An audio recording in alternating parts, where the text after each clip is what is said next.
Alright, so we're checking out the Foxwhoop 35 in this video. So Foxeer is now jumping into the 3.5-inch Cinewhoop game.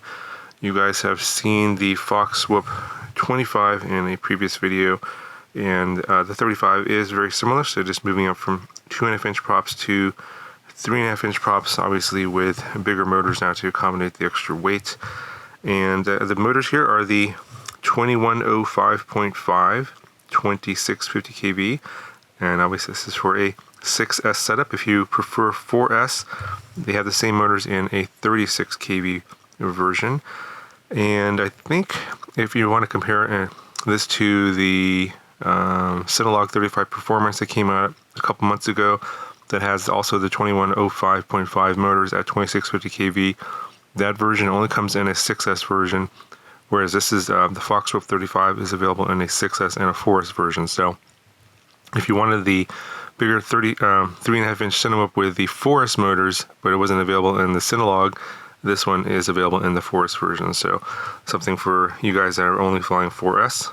So for the rest of the electronics, you have an F7 all-in-one flight controller board, the Foxeer F745. It's a 45 amp 4-in-1 ESC.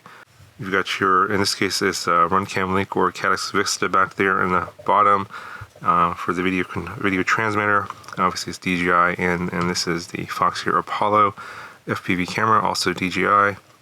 There are different video versions, so there's HG0 analog, of course, and there's an O3 version as well if you're interested in the new O3 version.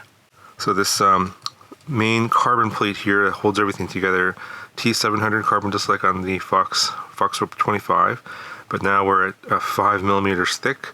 Kind of overkill, in my opinion, probably not really necessary, but for those of you that want ultimate durability, this is probably one of the most durable frames out there, and they include these Unbreakable prop guards with lifetime warranty, so you can probably abuse this a fair amount, and it's not gonna, it'll probably hold up in most crashes except for the most severe ones. I mean, they showed a demo of this being run over by a car, or at least the prop guard is being run over by a car and seemed to be fine.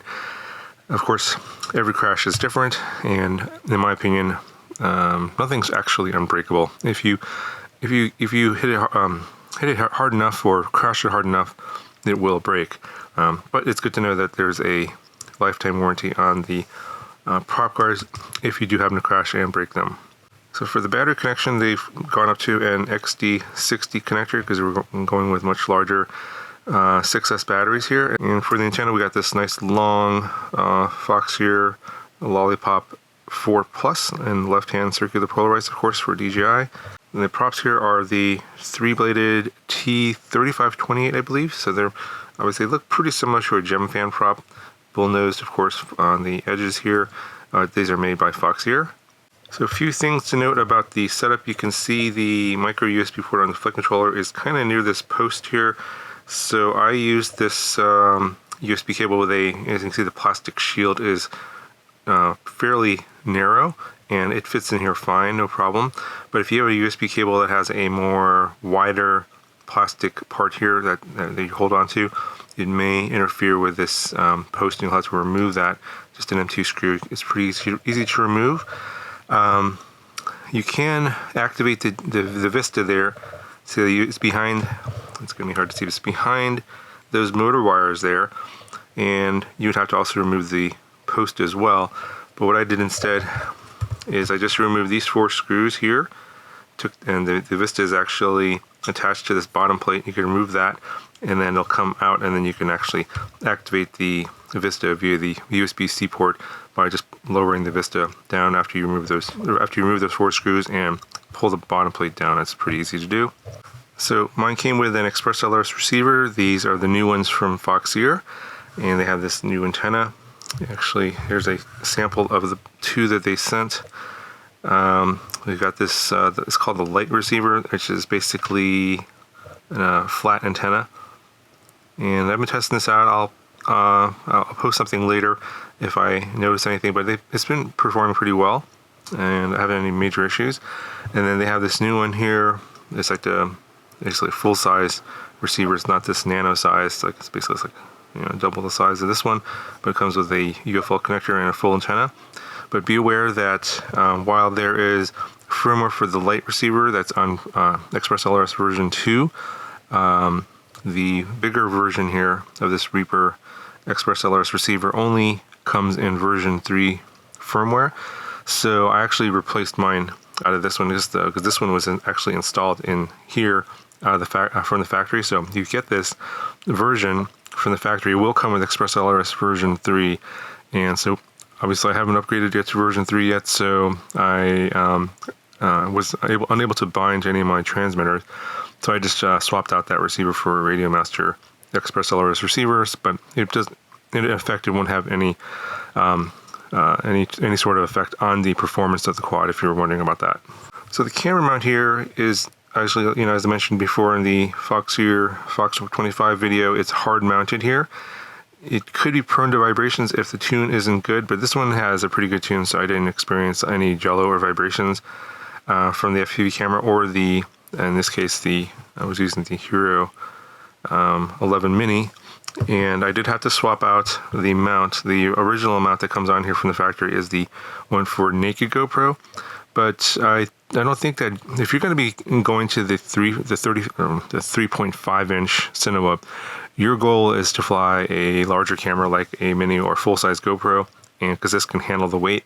If you're flying naked GoPros, you probably want to go to the smaller Foxwhoop 25, and that's what the naked GoPro mount looks like.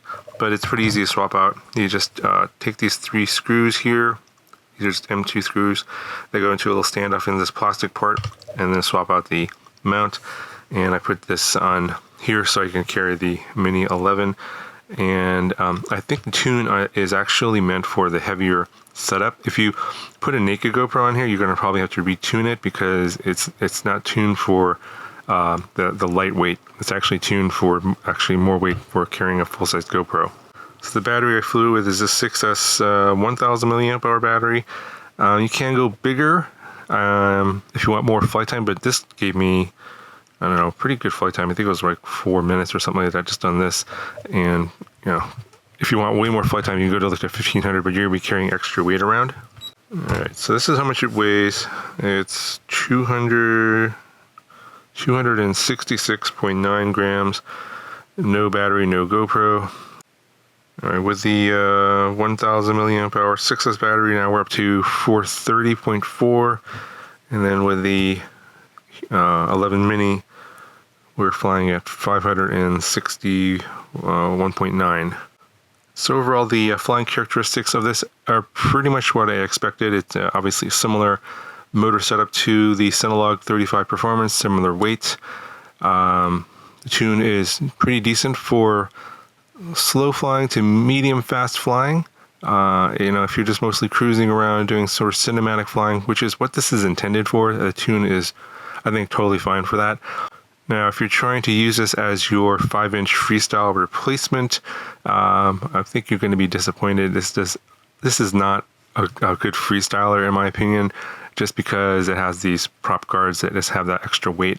And this is typical of a lot of Cinewhoops. So for those of you that have been searching for that perfect Cinewhoop that will replace your 5-inch, I am sad to report that you'll be disappointed yet again. This is not going to replace your 5-inch freestyle quad. Also, for those of you guys that were hoping that this would replace your 5-inch racer in the next FPV race, I don't think you'll be winning any races with this one. I would stick with the 5-inch racer. However, I think the advantage of this particular model over some of the other 3.5-inch Cinewhoops is that you can have a thicker carbon plate here. The Unbreakable prop guards are going to be probably more durable than most others. But that's probably the only real differences between this one and the other 3.5-inch Cinewhoops. If you're looking for a bigger motor still, like I think the Cineon C35 from Axis Flying has a 2204 motor, which is slightly bigger than this one. You can check out those videos. I have those on my channel for the Cineon C35 and the Cinelog Performance C35, and you can compare that on your own. But basically, the differences are not super huge. It just basically comes down to slight differences in the design flight characteristics seem pretty similar, especially if you're using this as intended as a slow cinematic flyer. Anyway, that's going to do it for this video. Got any questions, let me know. Talk to you guys in the next one.